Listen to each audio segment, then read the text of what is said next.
जो ये आपको खोपड़ी दिखाई दे रही है, यह खोपड़ी किसी साधारण इंसान की नहीं है। यह खोपड़ी है भारत के फ्रीडम फाइटर आलम बेग की।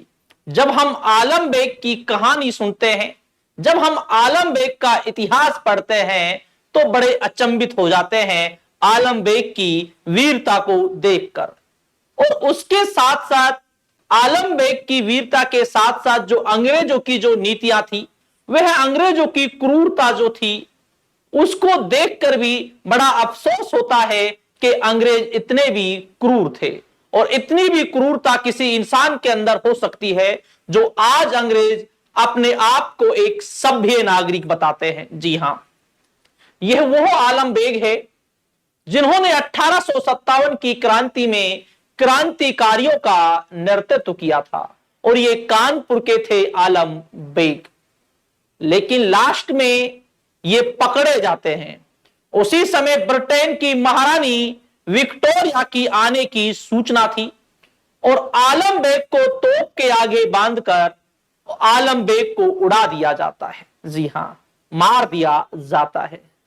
अंग्रेज यहीं तक नहीं रुके और बाद में आलम बेग की खोपड़ी को काटा गया, और बाद में उस खोपड़ी को गर्म पानी में डालकर उसकी सारी चमड़ी को हटाकर इस खोपड़ी को ब्रिटेन ले गए, और ब्रिटेन की महारानी विक्टोरिया के लिए लेकर गए थे गिफ्ट के लिए। जी हां, और ये उसी आलम बेग की खोपड़ी है। नमस्कार, जय हिंद साथियों, मैं सत्ताम।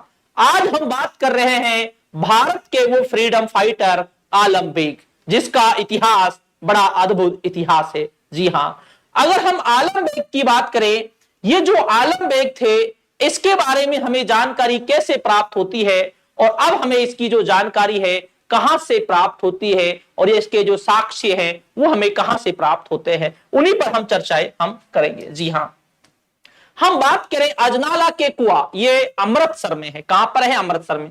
अजनाला के कुएं में मिले नर कंकाल की गुत्थी सुलझ चुकी है। पुरातत्वविदों ने यह सिद्ध कर दिया है कि यह कंकाल 1857 की क्रांति में अंग्रेजों से बगावत करने वाले भारतीय सिपाहियों के हैं। और इसके बाद इससे जुड़े और मामलों पर चर्चा शुरू हो गई है। जिन 282 कितने 282 जिन 282 भारतीय सिपाहियों को मारकर कुएं में फेंका गया था, उस टुकड़ी की अगुवाई कर रहे थे कानपुर के आलम बेग। उनके साथ अंग्रेजों ने क्रूरता की हदें पार कर दी थी। जी हां, जो ये 282 जो कंकाल प्राप्त हुए हैं अजनाला में एक कुएं के अंदर से, ये कंकाल वह कंकाल हैं जो भारत के फ्रीडम फाइटर थे। 282 जो क्रांतिकारी थे, उनके ये कंकाल हैं, और इन क्रांतिकारियों का जो नेतृत्व कर रहे थे वो आलम बेग कर रहे थे। जी हां, अजनाला शहीद आलम बेग और अंग्रेजों की क्रूरता। जी हां, अजनाला में शहीद हुए 282 भारतीय वीरों की अगुवाई कर रहे थे आलम बेग। खोपड़ी उठा ले गए थे अंग्रेज अफसर। जी हां, आलम बेग की खोपड़ी को अंग्रेज अफसर भारत से इसे उठाकर लेकर गए थे, ब्रिटेन इसे लेकर गए थे।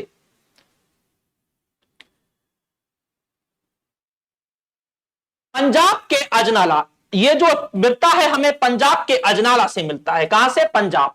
पंजाब के अजनाला में अंग्रेजों ने 1857 में भारतीय सिपाहियों के साथ जो क्रूरता की थी, उसकी परत खुलने लगी है।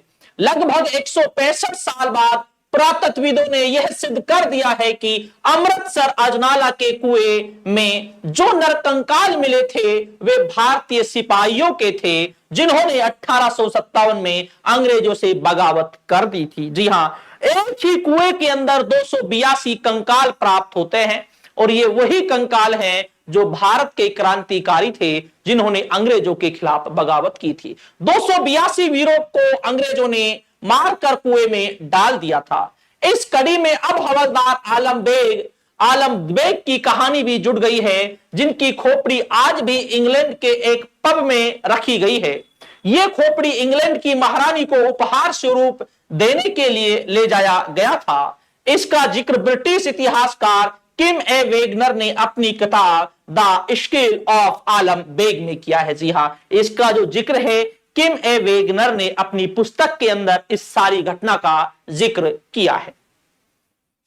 कैसे थे हमारे महान वीर और अंग्रेजों की क्रूरता की जब हम बात करें तो कितनी थी अंग्रेजों की क्रूरता, इस बात का हमें पता चलता है। जी हां, अगला है अजनाला नरसंहार से जुड़ी एक कड़ी। आलम बेग ब्रिटिश सेना में शामिल थे। उनकी तैनाती मियां मीर अब पाकिस्तान में थी। ये ब्रिटिश सेना में शामिल थे। जी हां, जो ये आलम बेग थे ये ब्रिटिश सेना में शामिल थे, लेकिन बाद में जब इनको लगा कि अब हमें बगावत करनी चाहिए तो लास्ट में इन्होंने बगावत कर दी थी। जी हां, तब अमृतसर के आयुक्त रहे फ्रेडरिक हेनरी कूपर ने अपनी किताब the crisis in the Punjab में लिखा था कि यह 1857 में लगभग 500 भारतीय सिपाहियों ने बगावत कर दी थी। जी हां, 500 भारतीयों ने बगावत कर दी थी। हालांकि कूपर ने अपनी the crisis in the Punjab में इसका जिक्र करते हैं कि 500 से ज्यादा भारतीय सैनिकों ने विद्रोह कर दिया था। 500 से ज्यादा भारतीयों ने विद्रोह कर दिया था। वे लिखते हैं कि भारतीय सिपाही पंजाब की ओर बढ़ रहे थे। अंग्रेजी फौज ने उनमें से कई को जम्मू में रावी नदी के तट पर गोलियों से भून दिया था। बाकी के बचे सैनिकों को गोली मारकर अजनाला के कुएं में फेंक दिया था। जी हां, बाकियों को अंग्रेजों ने क्या किया था, गोली मारकर जो अजनाला का जो कुआं था वहां पर उन्हें फेंक दिया गया था। जी हां, जहां से अभी ये खुदाई प्रारंभ हुई थी और उस खुदाई के बाद ही ये गुत्थी सुलझती है और उसी के बाद पता चलता है जो आलम बेग थे वो इनके नेतृत्व कर रहे थे। फिर आलम बेग की और कहानियां हमें मिलती है और बाद में आलम बेग की जो ये खोपड़ी है जो पब में रखी गई है ब्रिटेन में, इस खोपड़ी की आंख में एक पत्र प्राप्त होता है जिसमें बताया गया है आलम बेग 32 वर्ष के थे, ना थकने वाले और हट्टे कट्ठे 5 फुट 7 इंच के लंबे थे, जो कभी नहीं थकने वाले थे और जिसके अंदर राष्ट्रभक्ति कूट कूट कर भरी हुई थी। यह हमें पता इसकी आंख से जो चिट्ठी प्राप्त होती है उससे चलता है। कौन थे आलमवीर? जी हां, कौन थे आलम बेग? आलम बेग की जब हम बात करते हैं आलम बेग कौन थे, इतिहासकार किम ए वेगनर ने अपनी किताब the scale of Alam Beg में लिखा है आलम बेग अजनाला में मारे गए भारतीय सिपाहियों के मुखिया थे। जो अजनाला में जो भारतीय जो सिपाही मारे गए थे उनके मुखिया थे आलम बेग, मुखिया थे। वे वहां से बच निकलने में कामयाब हो गए थे। हवलदार आलम बेग विद्रोह कर रही 46वीं regiment Bengal north infantry battalion का नेतृत्व कर रहे थे, लेकिन बाद में उन्होंने कानपुर से पकड़कर सियालकोट लाया गया और ब्रिटिश कमिश्नर हेनरी कूपर को पता चला कि रानी विक्टोरिया आ रही है, तो उन्होंने आलम बेग का सिर भेंट करने की योजना बनाई। जी हां, जो आलम बेग का जो सिर था इसे ब्रिटेन की महारानी के लिए भेंट करने की योजनाएं बनाई गई थी। आप सोच सकते हैं भारतीयों के सिरों की कीमत कितनी थी। इन सिरों को गिफ्ट में या उपहार में देने की परंपरा भी यहां पर बन चुकी थी, जैसे आलम बेग से हमें यह पता चलता है। जी हां, थी तो उन्हें आलम बेग की सिर को भेंट करने की योजना बनाई। सियालकोट अब पाकिस्तान में रानी के सामने उसे तोप से उड़ा दिया गया, रानी के सामने इसे तोप से उड़ाया गया था। इसके बाद उनकी खोपड़ी को गर्म पानी में डालकर चमड़ी उतारी गई, उनके सिर की ग्रेसली ट्रॉफी नाम दी। इसके सिर को क्या नाम दिया था? ग्रेसली ट्रॉफी। जी हां, ग्रेसली ट्रॉफी नाम दिया। यह सिर 1858 में इंग्लैंड ले जाया गया और ब्रिटेन की महारानी को इंग्लैंड में भेंट दिया गया। जी हां, और बाद में यह ब्रिटेन ले जाया गया और ब्रिटेन की महारानी को इस सिर को गिफ्ट में दिया गया। जी हां, इस सिर को गिफ्ट में दिया गया ब्रिटेन की महारानी के लिए। सोचने की बात है, जो अंग्रेज अपने आप को इतना सभ्य बताते हैं, मानवता के पाठ पढ़ाते हैं, जब इनकी नीतियों को हम पढ़ते हैं तो पता चलता है खोपड़ी की पहचान कैसे हुई। अब एक सबसे बड़ा मुद्दा यह है, जो ये आलम बेग की जो ये खोपड़ी है, इस खोपड़ी की पहचान कैसे होती है कि ये आलम बेग की ही खोपड़ी थी। यह पहचान हमें कैसे होती है? जी हां, हम बात करें खोपड़ी को कैप्टन AR क्रोस्टले इंग्लैंड ले गए थे। उस समय सियालकोट में कैप्टन के पद पर तैनात थे। 1963 में 1963 में खोपड़ी को लंदन के लॉर्ड क्लाइव पब के एक स्टोर रूम में खोजा गया था। जब उसके किसी और ने खरीद लिया था, नए मालिक 1857 से युद्ध ट्रॉफी को पाकर खुश नहीं थे।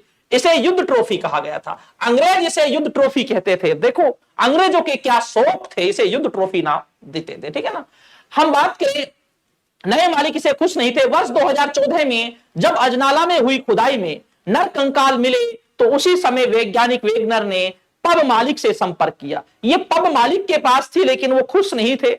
लेकिन पहले ये पता नहीं था ये खोपड़ी किसकी है। लेकिन जब अजनाला में जब खुदाई की गई 2014 में, जब यहां से 282 कंकाल प्राप्त हुए कुएं के अंदर, तो फिर ये मुद्दा बहुत जोर पकड़ने लगा कि ये जो क्रांतिकारी थे, इनका जो नेतृत्व कर रहे थे वो आलम बेग थे। और जो ब्रिटेन जो खोपड़ी गई थी उसके बारे में जब रिसर्च की गई तो पता चला ये खोपड़ी उसी आलम बेग की है। और इस पर जो रिसर्च करने वाले थे, ये रिसर्च करने वाले थे वेगनर, इस पर रिसर्च करने वाले थे।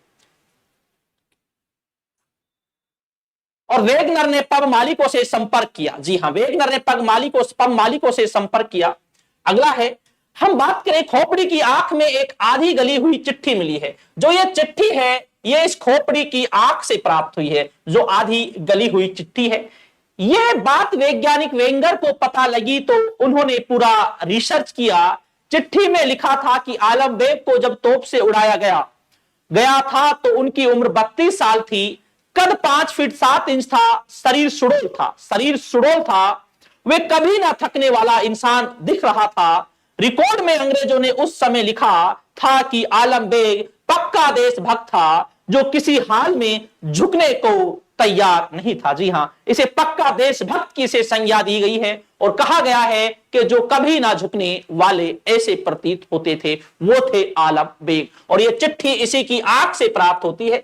और मैं अभी आपके लिए यह भी समझाऊंगा कि जो ये खोपड़ी है, अभी भी जो खोपड़ी ब्रिटेन में रखी हुई है, अब इसका अंतिम संस्कार कब होगा। और एक सोचने की बात है, जो 1857 की क्रांति के फ्रीडम फाइटर आलम बेग थे और आज भी उसकी जो खोपड़ी है अंतिम संस्कार का एक विधि विधान के अनुसार अंतिम संस्कार का इंतजार कर रही है। चिट्ठी में यह भी लिखा है, जी हां, हम बात करें चिट्ठी में यह भी लिखा है कि 1857 की क्रांति में हवलदार आलम बेग सबसे विद्रोही थे। उन्होंने अपने गिरोह के साथ मिलकर डॉक्टर ग्रहम को निर्दयपूर्वक मार डाला था। इसे बाद में उन्होंने मिस्टर हंटर और उनकी पत्नी बच्चों को भी मार डाला। इस बारे में एंथ्रोपोलॉजी विभाग पंजाब विश्वविद्यालय के प्रोफेसर JS सहरावत, जिन्होंने अजनाला में मिले अवशेषों की जांच कर रहे हैं, जो ये प्रोफेसर जो है पंजाब यूनिवर्सिटी के JS सहरावत, ये वहां पर जो पंजाब में जो कंकाल मिले हैं उनकी रिसर्च कर रहे हैं, उनकी जांच कर रहे हैं। जी हां, वे बताते हैं कि 1857 क्रांति के दौरान हवलदार आलम बेग को पकड़कर तोप से उड़ाया गया था। उनकी खोपड़ी इंग्लैंड में मिली है। वहां के वैज्ञानिक वेगनर व मेरे परिचित वैज्ञानिकों ने मुझे बताया है कि पूरा सर्च रिकॉर्ड मिल गए हैं। वे आगे कहते हैं कि हम वेगनर के संपर्क में हैं, वे जल्द ही भारत खोपड़ी लेकर आएंगे और हम उनका अंतिम संस्कार रीति रिवाज से करेंगे। जी हां, अभी इस खोपड़ी का इंतजार है आलम बेग की का, और जब ये खोपड़ी भारत आ जाएगी तो इसका विधि विधान के तहत इसका अंतिम संस्कार किया जाएगा, जो आज तक अंतिम संस्कार का इंतजार कर रही है, जो आज तक अंतिम संस्कार का इंतजार कर रही है। तो यह कहानी थी उस आलम बेग की, उस महान आलम बेग की जो पंजाब के महान क्रांतिकारी थे और जिसकी खोपड़ी को अंग्रेज ब्रिटेन ले गए थे और ब्रिटेन की महारानी को इस खोपड़ी को गिफ्ट में दिया गया था।